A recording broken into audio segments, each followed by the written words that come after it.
Hey, welcome in the Bobby Carpenter Show. Hopefully, everybody is doing well, bundled up. If you're in the Midwest legs, it is chilly. We have got ourselves a nice little frothy amount of snow, and I guess a lot of it came in on Sunday night. Some of the, especially Southern Ohio was out for school. They got a lot. So I'm excited for you to get back to the farm to be able to see the beautiful snow that has just been draped all over your land. Yeah, can't wait. Just checking the deer out on the trail cam pics, and there's just all this snow, and uh, it's beautiful. They're hungry schlegs. Beautiful. They're looking for an They got arrow. mineral licks out there. They got food out there. Like, have at it, boys and girls. Here we go. Oh, Nourish up.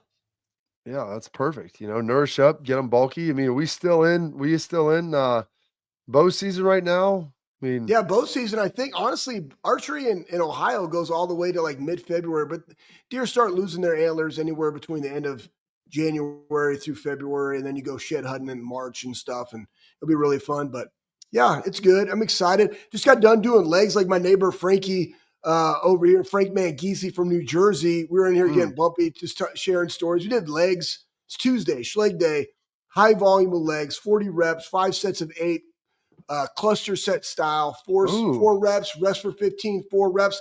I just got to get some growth on there.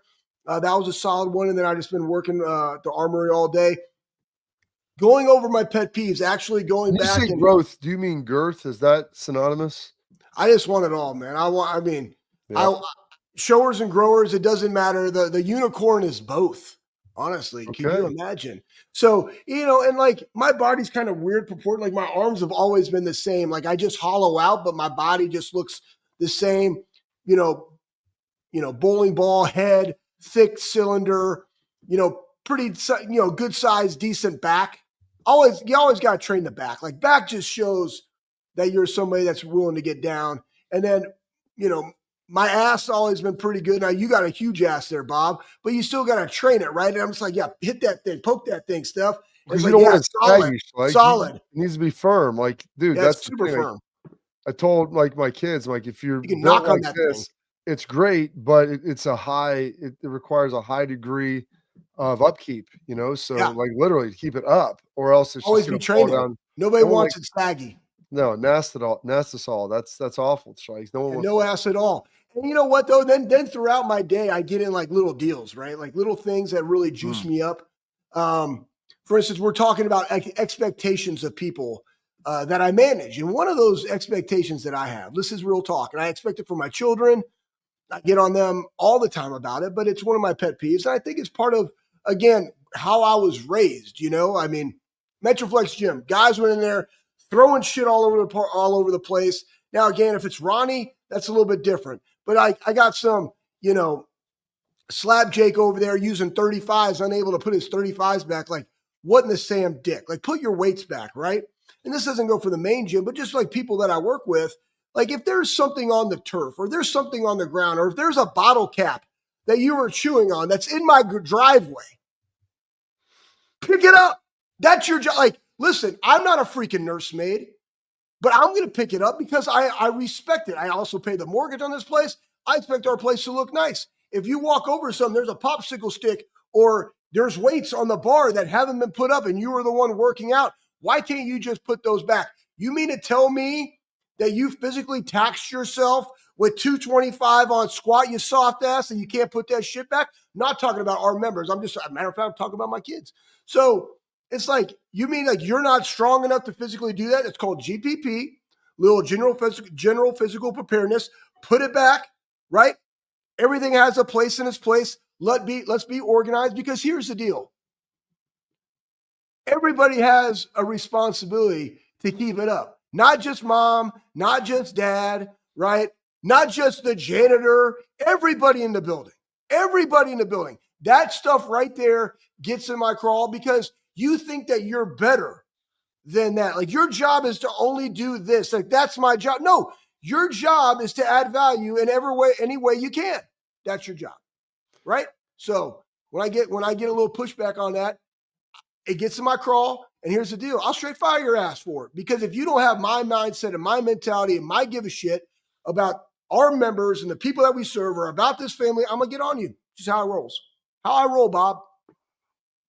Well, I like it. So, like, some of my kids listen to this. I mean, I know that they're It crosses everything. Because you know why? Here's the deal. Here's what I think it is. Throughout my life, coming from what I came from, which is not a lot, and my dad goes black, blue collar, corn fed, right?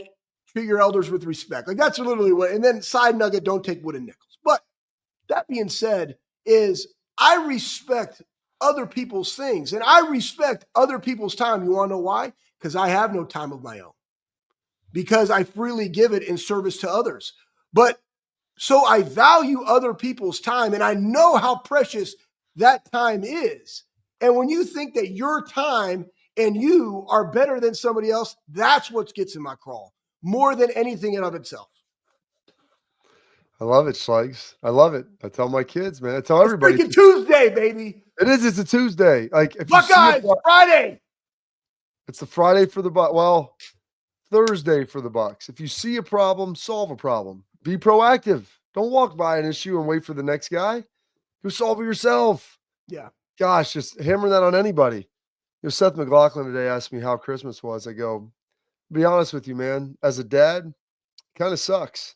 Like there's nothing there for you. I go, all I am is just basically an account number to make sure that everybody gets the presents they need and facilitates the opportunities and the memories for everyone else. So I sit there, I'm like, you know what I get for Christmas? I got what are the boots that you got rapid me? Reboots, baby. You got rapid reboots. And they're great. They're great. They're like Normatex to the next level, and they're fantastic. They're using them at the Woody today. And I said, I got those. What'd you get? I go, my wife got me those. But I got them for myself essentially. And the reality is, Schlegs, with all of this, like I'm going to probably use those third or fourth in our family because my kids will probably use them and they'll use them for recovery. So it's as much a gift for them as it is for anybody else. I got a Theragun a couple years ago. Great gift. My kids use it more than I do. I wish I had time to be able to use Theragun and sit there and do all this. I wish I had time to be in those boots right now, Schlegs. You should do that while you do the show, Bob. That's. I don't know if I could get my leg. You want them elevated, and so I don't know if I could sit here with my legs elevated. I see the guys in there in the training room, and honestly, I look at those young players. I'm like, gosh, 20 years old, 21, really apexing life right now. And I try to tell them, and I try to have this conversation every year. I try to look at it with myself, the internal conversation of be grateful. It's impossible to be unhappy and grateful at the same time. Trust me, you always tell us that. But like, is it possible, Schlegs, that I've probably hit the apex of my life? Yeah, probably. Maybe 10 years ago, 5 years ago, 15. I'm not sure. There's other little mini apexes moving forward, but nothing to the degree of like the satisfaction of achieving an unbelievable goal that you've been working at for your entire life or being able to do this or do that. Like, okay, yeah, I could go travel, do some of that. Like my job. I mean, I enjoy it. It's fun. There's good stuff about it. Mike, but every great mountain that I've ever tried to summit, that's already been done. There's nothing left as far as personal goals or accomplishments. So, I could get my Theraguns, my Normatec boots, all this or whatever. What do they call Schlegs? The new rapid reboots. The rapid reboots. But you know what, though, Bob? Listen. This is why we should have a show of just like dude stuff, like dude talk. Maybe that's another segment that we got. It's just super random. Listen, you know what I got for Christmas? I got this cowboy hat, and you know what? They're like, Dad, what do you want? And Hunter brought me those. Let's freaking go. 200 milligrams of caffeine, like pouches, Sounds right? He's like, Dad, this will probably help you with stop doing so much nicotine. But here's what I told them what I wanted. I was like, I want more quality time from y'all. That's it. That's all I want. I want to play cards at night. Like I want uninterrupted, no phones, watch a movie, play cards. I just want more time. That's it. That's all I want. That's my Christmas present. I got this sweet hat. Boom. And here's the other thing, Bob. Like, let's not kid ourselves. When you're a dad, guess what? I charge that shit to winning all the time. If I'm on the Doomajink and I see a poncho flannel pearl snap and it's got my name written all over it, guess what I'm doing? Apple Pay. Like, what are you going to give me? Like, I already got it. If I see it right there, I'm getting it. You know what I mean? Like, that's how I roll. Because the things that I want, they can't get it. Like, I want some new Glocks. I want a new over-under. I want a semi-automatic shotgun, right? Like, let's get another AR that's a little bit shorter barrel with a suppressor and just go out there and shoot some stuff. They can't do that, right? So I can. But it goes back to like Christmas, it's just that, again, I always tell them too, like the reason for the season is the God man Jesus, right? Like that's what we're I get celebrating. I that. know you Like guys like this 100%. stuff. I'm not trying. I was like, I know you guys like this, but like, oh, and you would like this, Bob, when we went down to Texas, because like we do Christmas in both places. Yeah, I'm 2 constantly Christmases. talking about Christmases, plural. I'm like, listen, man, it's an attitude of gratitude. You be patient because there's a structure. It goes youngest to oldest. And like, you got to go through the ladder. Like, you better be patient, boy. Right. Like, more so to Sam, but they're juiced up and it's cool. But I tell you what, we got a big show. You got Bill Bender. You got the Buckeyes on Friday. You got, I don't know, what's the other game? Penn State, Notre Dame. That's going to be a good one. Those guys on Thursday. We got some great nuggets, Bob. I've seen you throw in the show sheet. I'm super excited to hear all your takes. Oh, there's all kinds of fun stuff. Bill Bender, we're going to have AJ tomorrow. Working for Thursday, going to get that taken care of. Probably not do a show Friday on game day. We'll be down there running around. But AJ, they're going to do both the Orange Bowl with Penn State, Notre Dame, Penn State, Notre Dame. They're going to do that with the Pat McAfee Megacast. Then they're going to fly Schlegs out to the Cotton Bowl. So we'll get a chance. You got to get AJ's flying them. AJ's the one that's literally going to fly them through the snow. He is on his back. He converts into a hawk. He's like a mythical. It'll be like what's that? Ace and Gary from Saturday Night Live, the ambiguously gay duo. But I mean, that'd have a huge team. That'd be a Eiffel Tower of dudes on AJ. Yeah, 100% that. Schlegs, all I've ever said I wanted. Paint that visual, everybody out there listening. Of course, it's tremendous. Hey, listen, this is the theater of the mind, Schlegs. You're going to one guy under. Well, the question would be, who's on the bottom? Is that Pat? What would be the pecking order sandwiched of AJ in the middle as the hawk flying? Somebody's got to be holding him underneath. Somebody's got to be on top, and then there's AJ in the middle. Somebody draw up that illustration. That would be quite comical. Can I just tell you all I've ever wanted for Christmas, Schlegs? But for about the last 10 years. Tell me. I want to know. I just want for the people around me to be the very best that they can and care about their lives and their successes as much as I care about them. That's really it. Maybe a bow on my wife. Like those are the two things that I really want for Christmas. But that goes for everybody that I care about. Just go be the very best that you can. And when you do that, things will probably work out. Be intentional with what you want to do. Start the year off right. The Buckeyes hopefully starting their year. They already did start the year off right with Oregon. And now they got Penn State, Notre Dame, the winner of that, hopefully. And they will have Texas here in the Cotton Bowl on Friday night. Potential snow coming in down in Dallas. So we've got a lot going on. We got Bill Bender coming up next. Before we get to that, I want to tell you, parents, athletes, protect what matters most with Export mouth guards trusted by professional athletes. They're designed by the NHL team dentists, so they're scientifically tested to absorb high-impact hits, protecting both your grill and your brain. They got 3 layers of advanced protection, including patent use of carbon fiber. They 3D print right there. Customize right to your grill, like Schlegs. He's pointing at it. He tells you for more protection, better performance, max comfort, clear communication, so you can focus on the game, not on the gear. Don't take chances with your safety. Go to exportguards.com/Bobby. Save 15% on your order. Export, protect what matters most. Bill Bender, the Sporting News, coming up next.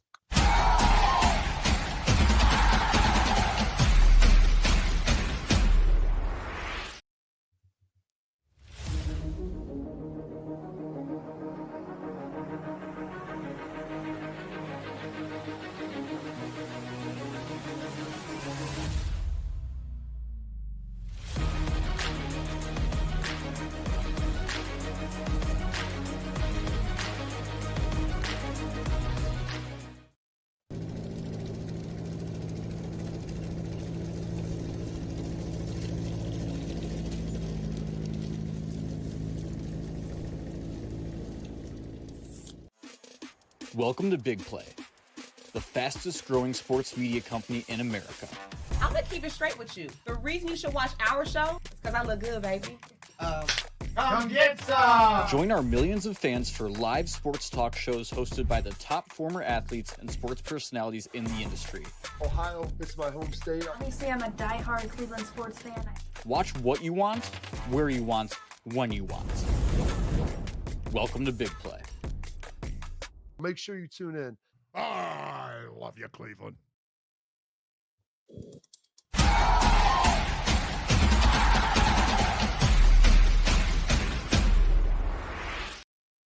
All right, welcome back in the show. We got our guy Bill Bender from the Sporting News, joins us every single Tuesday. We're incredibly appreciative for it. And despite the fact that, he's probably in the middle of 6 to 7 inches of snow, though you're a little further south than I am, how much snow did you end up getting?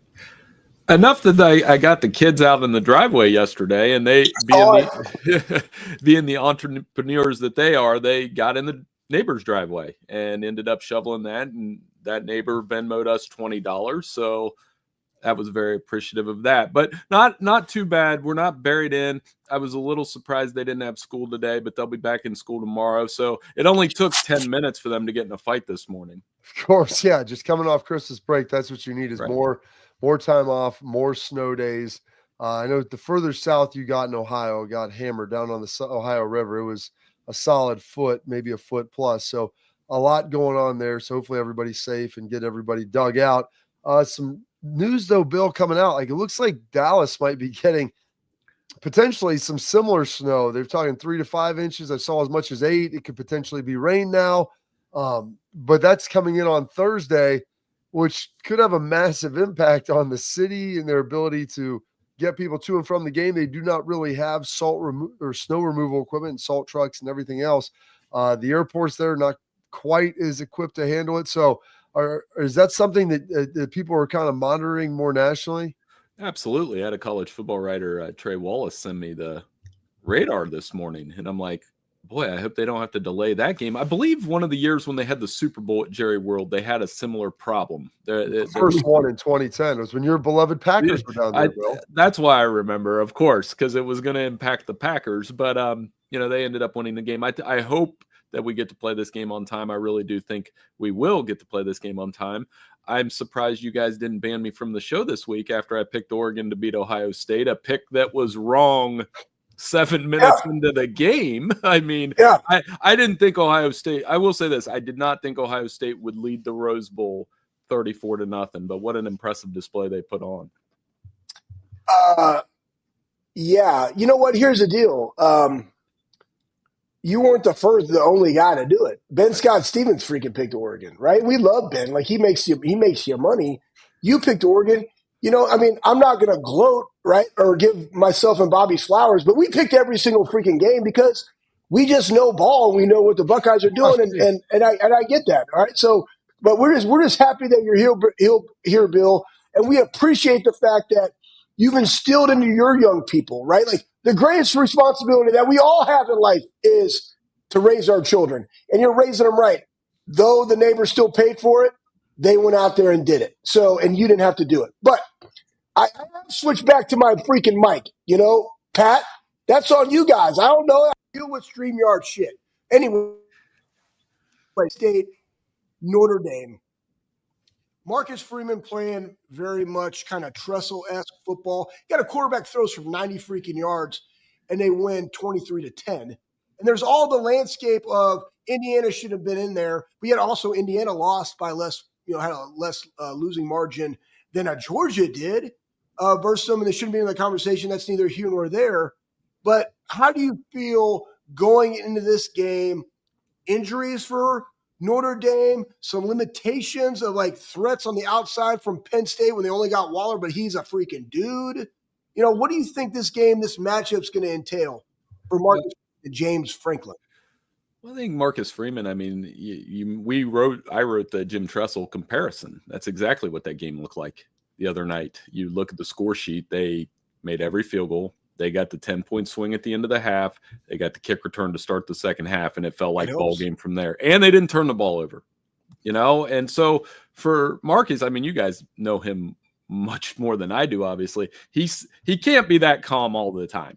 He seems so calm on the sideline, so just laser focused on that. I picture him getting more fired up in a different setting, I would hope. But what a great coaching job he's done. And now the challenge is with Penn State, I think they have to throw the ball more effectively in this game because Penn State will load the box, try to shut down that running game. I think they're going to have to win the turnover battle. They've feasted on turnovers all year. And they're going to have an answer for Tyler Warren on third downs. And whether that's Xavier Watts or a linebacker, whoever, that's the one player on this field that's different than everybody else, in my opinion. So, Going to be a fun game. You know what, Penn State, they have been really good up front on the offensive line in the last 2 games. 40 carries, averaging 40 carries, 5 yards a carry. There isn't a football team in America that wouldn't take that in those 2 playoff games. Any worry about, their talented defensive end, Abdul Carter, Bill? Like he's been very impactful all year, not the biggest DN, but incredibly fast, high motor guy. He was in a sling after their last game. And I know James Franklin's kind of playing it close to the vest. How would his presence/absence impact how you viewed this game? I think it's huge. And, they're being coy about his status. Whenever they're being that coy, you start to wonder, okay, is he really going to play? He is a huge difference maker up front. I thought their defense looked a little bit different when he was off the field against Boise State. Boise was able to throw the ball down the field a little bit. So for Notre Dame, again, it can't just be Riley Leonard running the football. They've gotten some good plays out of Jordan Faison. Of course, I'm going to plug lacrosse there. He's a really good lacrosse player too, and a good slot receiver for the Irish, and I think they'll use him in this game. But without Abdul Carter, that is a big loss. That is unanimous All-American, edge rusher, really big piece up front for them. They can still play, obviously, and you hope he plays, but I don't know. I think we'll find out on game time. Here's the thing, all right, so key to this victory, I don't know your thoughts, but we saw Jeremiah Love, right, versus Indiana. He had the big one, 98 yards, and he only rushed for 10 yards after that. It all goes through Leonard. So the biggest thing is affect Leonard. What does Penn State have to do? Because Notre Dame's got a really good defense, veteran defense, something that we're seeing now in the college football playoff.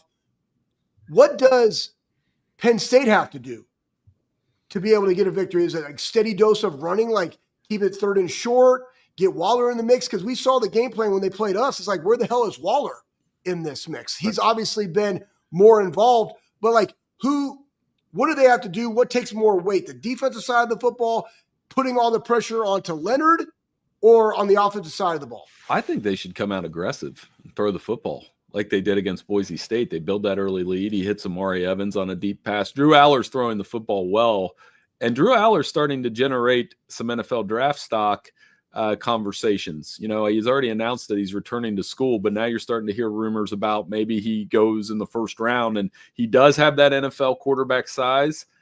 He has played better this year. Remember last year, the problem was inaccuracy against Ohio State, Michigan, Ole Miss. But let's be honest, and you guys know this, when NFL scouts look at the tape, they're not watching Drew Aller against Kent State. They're going to watch Drew Aller against Ohio State, Michigan, Notre Dame. So this is a big game for him in that regard. And I think I come out aggressive, throw the ball, try to get ahead.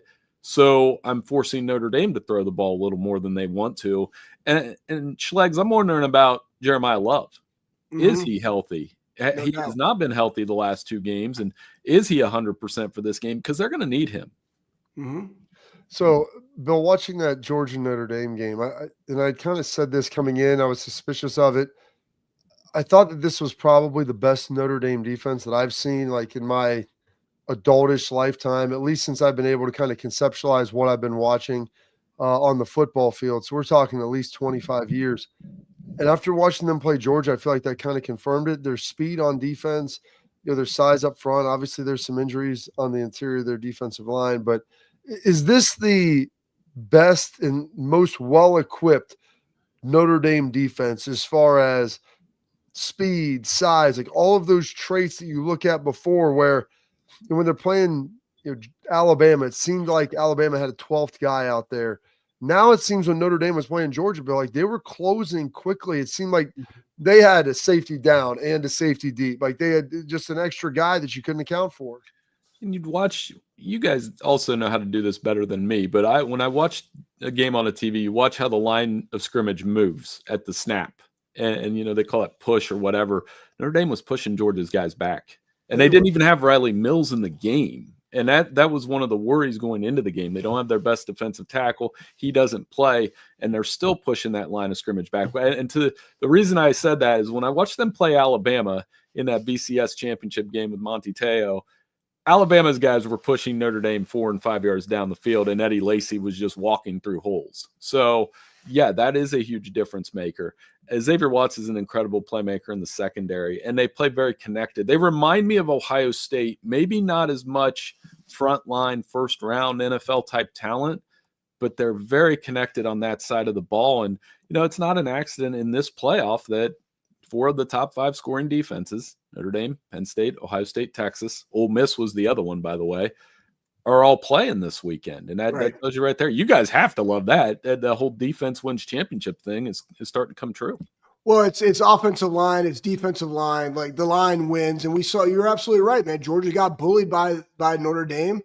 Penn State bullied Boise, right? I mean, they've been rushing for over 200 yards a game right now, and so, but they have a good balanced attack, right? It's like 200 yards rushing, 234 yards passing. That's the biggest thing in this one. Notre Dame has to have, and again, in that Georgia game, let's not kid ourselves. Like they put themselves behind the 8 ball, trying to push it downfield. They got a turnover late, scored. Then you come out and you run a special teams back, scored, right? That's 14 points. It's 23, isn't it? Right? Like, what are we talking about? The game was kind of closer than it was, but they need the turnovers. They need a big play. In this, like, that's because they have no passing game. And if you put it all on Riley Leonard, the defense has to really step up for him. So who do you got in this matchup? Pick Notre Dame 23-20. I don't feel great about it because I think Penn State is the way they're playing, especially on the offensive line and running the football with Singleton and Allen. If I'm them, I'm content. I try to get a quick touchdown, bang it with those guys 30 to 35 times, hit Tyler Warren a couple times across the middle and hope that he catches a touchdown. And I do think this is a 23-20 type game either way. The kickers will matter a great deal. And Jeter for Notre Dame, he struggled in the regular season with 6-12. It's been on fire in the playoff. So, I really could see this one coming down to a walk-off field goal. When this series was played a lot more when I was younger, I remember the one game in the snow where, Reggie Brooks caught a 2-point conversion. Notre Dame won the game. So it should be a lot of fun seeing these two go at it. It's been a long time coming. Really has. I saw a thing where they were the first official whiteout. I thought that was us, but I'm going to have to go back and research that a little more, Bill. Before we take a break and get to Ohio State, all 4 of these coaches would be first-time national champions. Like, who do you give the edge to as you look at this? They're all, I guess, James Franklin's had a job before this. So has Sark. But you look at Marcus, you look at Ryan, both first-time coaches at their school. Like, how do you kind of handicap this since there is no Saban, there is no Dabo, there is no Kirby, like you don't have Urban Meyer, like there is no veteran guy who's been established and had a lot of success. Well, Day's coached in this round a couple times though, against Clemson and against Alabama in a title game, and he's had that experience. And Sark has now too. Sark was here last year against Washington, so I think those two kind of have the advantage in that they've been here time after time. Sark as a coordinator at Alabama, Day in both roles with Ohio State. So this stage isn't going to, they know, I think they also know the routine of the game week, the media appearances, the demands on the schedule. And that's important because as you guys know, and I know, when you get down at this event, it's very structured, very regimented, and you are in front of the camera a lot. And it's almost like I want to get out on the sideline. Just getting to the game is the hard part. Once you're in the game, that's probably the easy part. You just go out and play. Absolutely. All right, we're going to take a quick break. We got more with Bill Bennett in the sporting news coming up next.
All right, welcome back in the Bobby Carpenter Show. I'm with our guy, Bill Bennett of the Sporting News. He does a great job there. Go check out all of his stuff online. Plus, you can follow him on X at BillBender92. And Bill, this Ohio State-Texas game, I mean, first of all, the CFP, ESPN, they've got to be fantastic. You have 4 of the biggest brands that you were going to find in college football. I mean, Alabama, Georgia, notwithstanding, you could throw in Oklahoma, USC, but I mean, you get to the pot, Bill, like when you're pulling out the elite ladle dips, like you got 4 of them right here in Ohio State and Texas being 2 of the best. Kind of both of these teams appear to be pretty healthy coming in. You've got the Quinn Ewers tie a little bit back and forth. Do you think the tight game with Texas against Arizona State and the double overtime thriller that they had, do you think that works to their advantage? Do you think that works to a detriment? How do you kind of see them coming into this? I think an advantage that they survived, basically. You know, he makes the 4th and 13 throw to Golden for a touchdown, which if you watch the replay, it's like, did that ball squeak out of there? It was a great throw by Quinn Ewers just the same. But I think when you have that new life that they had and pushed to the brink, that should help them in this game. And to your point, I mean, this is a game where, according to 24/7 Sports, you look at the rosters, there's 32 guys on this field that had a 5-star recruiting ranking. I didn't even add, I can't add that high with 4 stars on top of it. I mean, the amount of NFL talent on this field is going to be incredible. And those are my favorite games to watch because you can see how fast it is. And both of these defenses have really good players. That edge rush for Ohio State against the Texas tackles will be fun to watch. And well, there's this guy, Jeremiah Smith, that we're starting to talk about being the number 1 pick this year, and he still has 2 years of college left. He's really been the story of the playoffs, the way he's played in the last 2 games. It's incredible. Yeah, I'm going to go to this. First off, was Quinn Ewers talking shit? I heard something about that. Is he saying that? I didn't play the video, but I was wondering if it was AI or not. So it's one of those where like this AI stuff, Bill, is crazy for us guys that know nothing about technology and the Google machine and the Twitterverse and AI. It's blowing my mind. Here's the thing that I got about Texas. Just again, not talking shit, but you had Clemson down and you let them hang around, right? You had Arizona State down. You let them hang around. Your losses this year, the 2 games to Georgia, you didn't rush for 100 yards, right? The running game, boom. Right? This last game versus Arizona State, rushing 55, 60 yards. Like, what the hell are we talking about? They haven't scored a touchdown in 6 games in the 3rd quarter, Bill. Right. These are facts, right? And you look at how fast Ohio State is playing and how violent they're playing. Like, these things to me bode well. So with all of that being said, where's the secret sauce for Texas to have a chance versus Ohio State in this game? Well, Texas, if they can't run the ball, they're going to be in trouble because because Indians effing ass, right, Bill? Yeah. Exactly. Well, if they can't, they do get Cam Williams back, I think, and that's going to help them. If you can't run the ball in big games, you're not going to win. And we talked about that with Penn State and Notre Dame. If Ohio State can shut that down, they'll force a couple mistakes from Quinn Ewers. And to your point, I mean, the last time I think we saw Texas play a complete game, I was there. It was week 2. They played Michigan. They carved them up pretty quickly, and they did it on both sides of the ball. And Michigan had all their defensive guys out there, but it didn't matter. And that was probably Quinn Ewers' best game of the year. Mm-hmm. So if you can't let him get hot because they do have good receivers too. They had 4 receivers average 16 yards a catch. They've got a pretty good tight end in Gunnar Helm. They do have pieces on that side of the ball, and I like their defense, you know. But for Texas, if you're them, the game plan off the go is you better survive the first quarter because Ohio State's outscored their last 2 opponents 35-0 in the first quarter. So they come out firing, and it's been pretty impressive for a team that maybe hadn't started fast towards the end of the season. However, Texas started incredibly fast against Arizona State. When I watched these Texas games, Bill, outside of the Michigan game, which I think may have been the apex of their season, they looked like world beaters. It's almost like, Bill, you're watching 2 teams at times. There's times where you see the first couple minutes that you saw against Arizona State, and then there's times where you see a team that looks like meandering around and kind of lost. They can't really run the ball and disjointed play calling, and defensively they keep them in it. But offensively, they don't look near as coherent as they do. And then you know what? Then they'll put together another 2 drives, score a couple more touchdowns, and then the game is in hand and it looks good.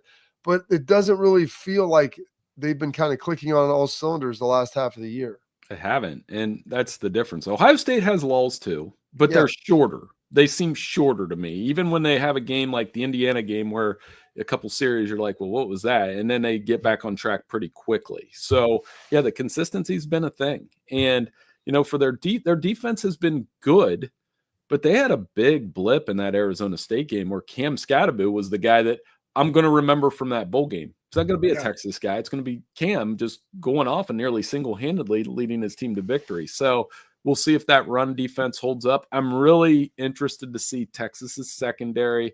Jahdae Barron's really good. Kuba's good. How do they hold up against the Ohio State receivers? Because Will Howard has been dealing, down the field, not afraid to throw the ball down the field. And I got to say this, the first touchdown to Jeremiah Smith, the play design was ridiculous. I wish I would have had that one in flag football a couple years ago. I think I would have used it. But you know what's crazy about that, Bill, is we ran that exact same play 3 times and it was to a tight end. Remember that, Bob? Earlier in the season, right? All we did was we window dressed some stuff and we used Jeremiah to be the guy, right? Because we caught him in man coverage and he came underneath. We did that with a tight end as opposed to going out and like slow playing it, right? He came behind the line of scrimmage. But we've also used that on the run where they go in and they block too. So Chip's been doing a really nice job. We got 2 more minutes. Here's the deal. What does Ohio State, like, first off, what matchup of this game gets you frothy, right? And then what does Ohio State have to do to win this football game, and what's the score at the end? God, Ohio State, their running game came along in the second half too. Travion looked like Travion. Quinshad Judkins physical. That offensive line is meshed too. They've figured it out, so that's good. I mentioned the tackles earlier. When you have Kelvin Banks, he's a Lombardi Award winner. If you're Jack Sawyer, this is your NFL tape. Cam Williams on the other side. If you're JT Tuimoloau, this is your NFL tape right here. On 3rd and 8, who wins those battles between those 4 guys? That's going to be fun to watch. And then Ewers throwing against this secondary. Does Caleb Downs make that game-changing play in this? There's so many good, talented players on this football field. I can't emphasize that enough. I hope they play it on Friday. I'm going to get it right this week, so you can't ban me. I got Ohio State winning 31-21. Now, both of these teams don't give up a ton of points. I think it might be tighter early, and we actually have a football game this time into the 4th quarter, but it's hard not to pick Ohio State in this one. And then we get Ohio State and Notre Dame in a national championship, and the Lancaster, Ohio Fisher Catholic kid here. My phone, I might have to turn it off between all the Ohio State and Notre Dame fans I know. It's going to be a lot of fun. Oh, it's definitely going to be a blast. And I like your scores on both of those because I don't think either one of these games, the point total is going to probably crack 60. I like that Penn State, Notre Dame, right? Like you said, low 40s. It's Ohio State and Texas game, probably right around 50, maybe low 50s there. Kind of classic football matchups. Before we get you out of here, Bill, we talked a little bit about Georgia, and you cover the sport nationally. You're from the state of Ohio. You're from outside of Columbus. SEC has one team that's in the in the college football semifinal, and it's a team that just joined the conference within the last year. Alabama looked very human this year. Georgia, like you talk about Carson Beck, I thought Gunnar Stockton played as well as Carson has played all year, maybe even a little better. I don't want to say it's the demise, but what do you think has been the leveling out or the balancing of power that I think that we've kind of seen here this year? Well, you could say NIL's part of it, and it is, in the portal. And for the SEC, I think part of it is Nick Saban retired. Yeah. So Alabama isn't the machine. You have to rebuild that machine. I think Georgia has had a lot of comings and goings through the program, and Kirby has some things to fix. Now, I'll give them a little bit of a free pass playing with a backup quarterback, but I thought Gunnar Stockton played well. He wasn't the issue in that game. So, and the interesting thing, and I probably need to dig into this more, as somebody that's covered it with Sporting News for a while, I've wrote plenty of January 1st Big Ten gets massacred columns for us over the years. And I think in this new age where teams feel more like NFL organizations, Ohio State, stable foundation. Michigan, they have good NIL there, and they're willing to spend now. Penn State and Notre Dame, classic programs, got a lot of money behind the program. And I think all 4 of those, it's been a while, probably since you guys were playing, maybe before that, where we could safely say that all 4 of those programs, which I probably read about the most, are quote unquote right at the same time. Yeah. So I think it's going to be a lot of fun over the next 5 years or so watching Notre Dame, Michigan, Ohio State, Penn State. And if Nebraska ever got their act together, we'd have a 5th one. I think that was the dream for the conference when they Right. added Nebraska, to put them in and have another team with historical prominence there in the North. Bill, we appreciate it. We kept you way too long today, sir. Enjoy the rest of the week. Hopefully, we don't have to dig out any more for a while. I heard there might be a little bit more snow coming this weekend. Are you going to be down at the game, or will you be in Florida? Are you going to go into Atlanta? What's the travel for you here? I'm staying back this week so I can see both, but I will be in Atlanta next week, and hopefully you guys are too, and we can get together and get to it. Maybe in Ohio. Like I said, if Ohio State and Notre Dame are down there, I'm not allowed to say that, I don't think, but I wouldn't complain. I think it'd be amazing. I don't think ESPN and ABC would complain either. I think you probably draw about the biggest ratings you were probably going to find. Well, thank you, Bill. We appreciate it. Hopefully we'll have some great games this weekend, and then we'll talk again next week, sir. Hey, sounds good. Thanks so much, guys. See you, Bill. So, Bill Bender, the Sporting News. He's one of the best. Coming up next, we got our headlines on the Bobby Carpenter Show.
All right, welcome into headlines here on the Bobby Carpenter Show, and let's toss this one up here. Pat, get right to it by my man Jeff Schwartz, who's been on the program. I was trying to get him on last week. It just didn't work out timing-wise. But this was pretty interesting that he threw this out here. And I think it's important to understand, Dan Lanning's a good coach. Ryan Day is a good coach. There are a lot of good coaches, and there's only 2 coaches right now that have won national championships coaching in college football. So I might not on social media preaching patience, which no one ever wants to do. It took years as a head coach in the FBS before winning a title. Harbaugh was 13 years. Kirby Smart, 6 seasons. Nick Saban, 10. And both Jim and Nick obviously had some NFL stops in between. Ed Orgeron, 7 seasons. Dabo Sweeney, 8 seasons. It's been remarkable to kind of see that transformation, like of some of these guys. And Lanning's in his 3rd year, Ryan Day's in his 6th season. Like patience like is out the window. But I think it's a very important message to understand, not just for the Oregon fan base, but like when Ohio State fans see this, when you see this at Notre Dame fans with Marcus, James Franklin's been at Penn State for a long time. This is the furthest they've gone. You look at Sark on his 2nd program, like winning isn't an overnight thing. It's a process thing. They don't know shit about winning. Here's the thing. This is society. This is society. Tolerance has gone down and expectations have gone up, right? That's very simple, right? You think about this, man. Like back in the day when we had the old flip phone, and I'm using that one, it was the walkie-talkie that you could drop out of a tree stand, and it could literally sit there in water for like 5 hours, pick it up, shake it off, right? And you go, but like you didn't even have any service, like, or you're somewhere and you didn't have cell service. You didn't even bitch about it. You just drove. You know what I mean? Or you're on an airplane and the Wi-Fi goes out they didn't have Wi-Fi back then. We just read books, or you had a Game Boy, maybe, if you were lucky. But tolerances have gone down. The expectations of people have gone up. And again, I go back, fan is short for fanatical. People are fanatical about their teams, their brands. The expectations are extremely high.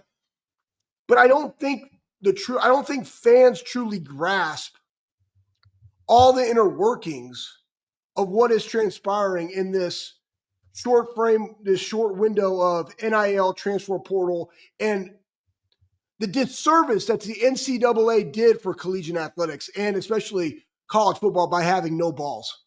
and no game plan whatsoever. No whiteboards, no monsters, no ability to drop their sack and attack, right? Just soft, gooey shit. So that being said, we're in this mix where you have multiple things going on at the same time. And I think that Dan Lanning is putting a hell of a program together. The foundation is there. I believe Ryan Day, and there's a lot of us out there that have in and around the program that see the things that sustain, that survive, that allow programs to be sustainable, and that is their culture. And it is there at Ohio State. I think that Marcus has it at Notre Dame because they embody him. I think that Stark is starting to get that.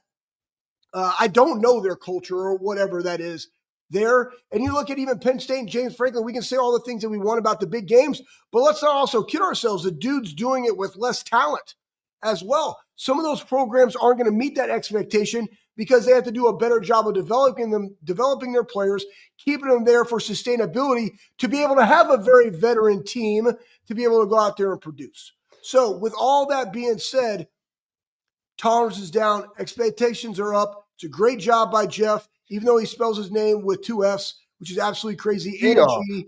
Yeah, G off, right? I mean, who doesn't like that? Like me off, which is your favorite. So anyways, the best. But I totally agree with his sentiment. All right, final one here in our headlines. Ohio State Schlegs. It's been a while since they've grabbed a holding call. It has, Bob. It has. And you try to figure out, like, gosh, when was the last one? When was the last time that a holding call happened? Poof, David Copperfield Schlegs. Ohio State hasn't had a holding call. We can toss that up there, Pat. Since September 21st. Who are they playing back then, Schlegs? Marshall. They're playing the Marshall Thundering Herd. It has been, I think that was the 3rd game of the year. They've played what now? 14 games, I believe. So it's been 9 games. We're going into week 15.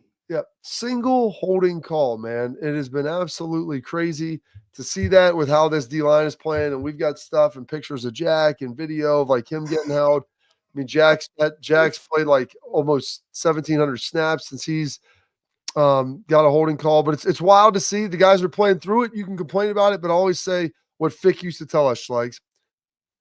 Unless they throw a flag, it's not holding. It's not holding. Yeah, no doubt. You got to make him do it. And I would say this, Jack's played 168 something snaps, no holding penalties.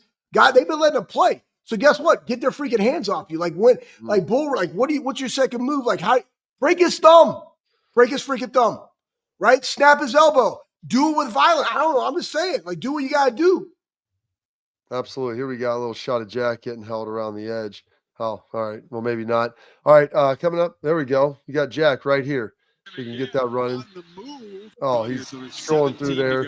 Just getting on the top of the screen. He's just getting engulfed. Oh, like a little neck hug right there. So Jack obviously getting done. All those guys doing a great job getting pressure. All right, coming up next, we got Tailgate Talk brought to you by our friends at Real Truck. We're going to answer your questions. Still plowing through some of the responses from the post-game tweet. We've got some good stuff that we'll break down here next on the Bobby Carpenter Show.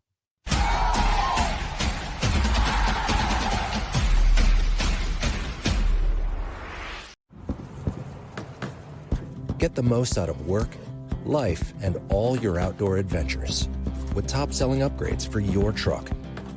Guaranteed fit, free shipping, easy install, expert support, and thousands of dealers just a click away.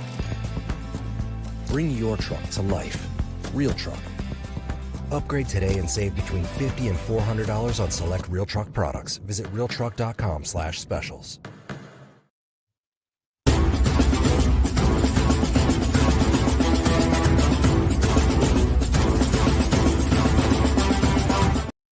All right, now we got our Tailgate Talk brought to you by our friends over at Real Truck. Schlegs, outfit your truck, your Jeep, your Bronco.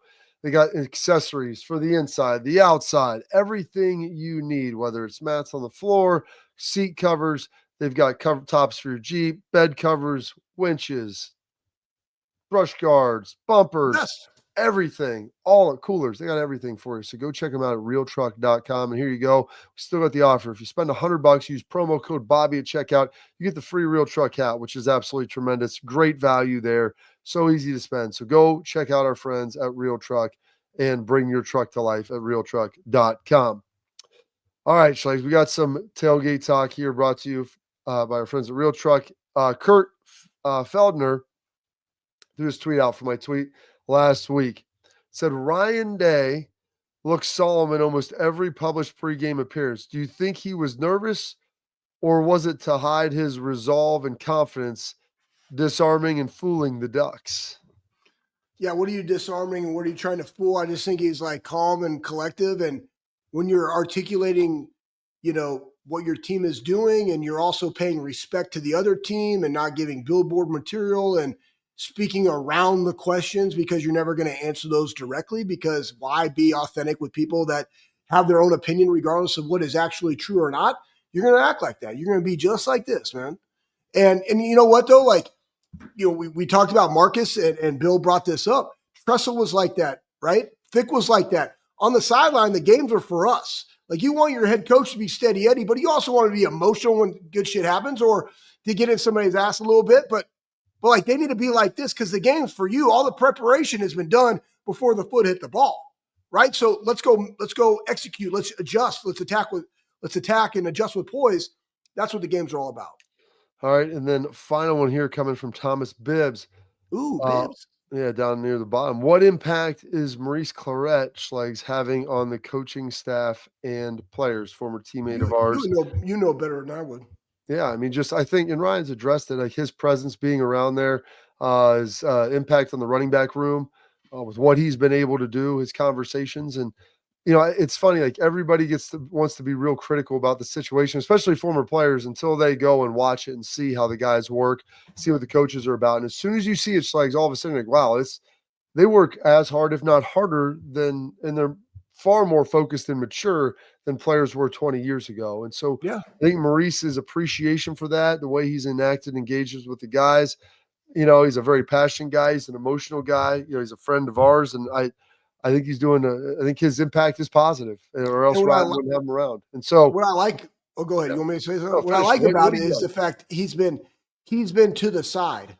Yeah. Here's my biggest thing. You guys got to remember, I coached in the program, former player, also very cognitive or very conscious of what is the ulterior motive of other former players that want to be in the building. Because it's like trespassing, honestly, but you say not trespassing, but like, you're not in there going to work every single day like all the other coaches are, or all the players, right? Like, but you get to go hunt on my land and then go talk shit in the social media, or think that by your presence you could actually make an impact. There's a lot of former players out there that think they could, but what's the ulterior motive for him? I look at Maurice, I think he has the right motive, and it is to be there. He's to be there for somebody to talk to. You have two guys, and him and Coach Locke, very similar upbringings. And you have Trey and Q. How does he resonate? Hey, Coach Day, what are you seeing? Like, if Coach Day asked, being able to be there and see what actually he says, but also being able to articulate on the social media platforms as to the seriousness in which our guys handle their business top down.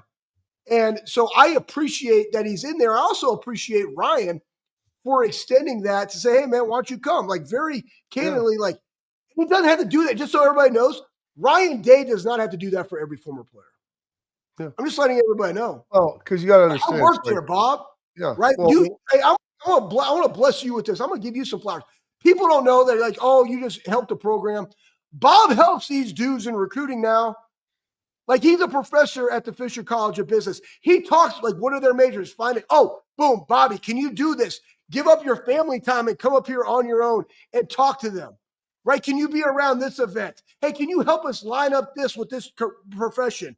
Bob does that stuff, just so everybody knows. I just want to throw that out there, Bob. I appreciate it. It's just the one thing with former player, like, it's not about you, it's about the current guys. And that's why I always love, like, Vrabes being around, Joey, Fick, like Ryan Miller, all those guys that would always come back. They know, like, it's not about you. Like, your time is done. Like, it's about the current guys and their success. And so as long as you keep the main thing, it's all good. All good. We got a couple big shows coming up the rest of this week. We're going to wrap this show up here. Some parting thoughts from our guy, Anthony Schlegel, coming up next.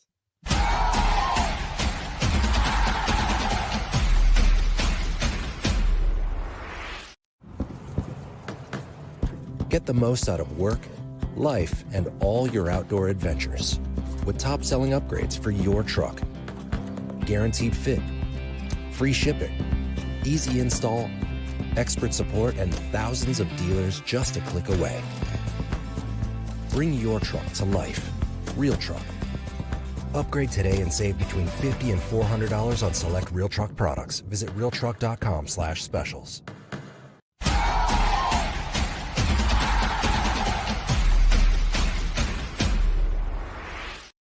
All right, Slugs. Let's wrap up the show. Boom, wrap it up. Big Ten, Girthy. Hey, listen, throw that up there, Pat.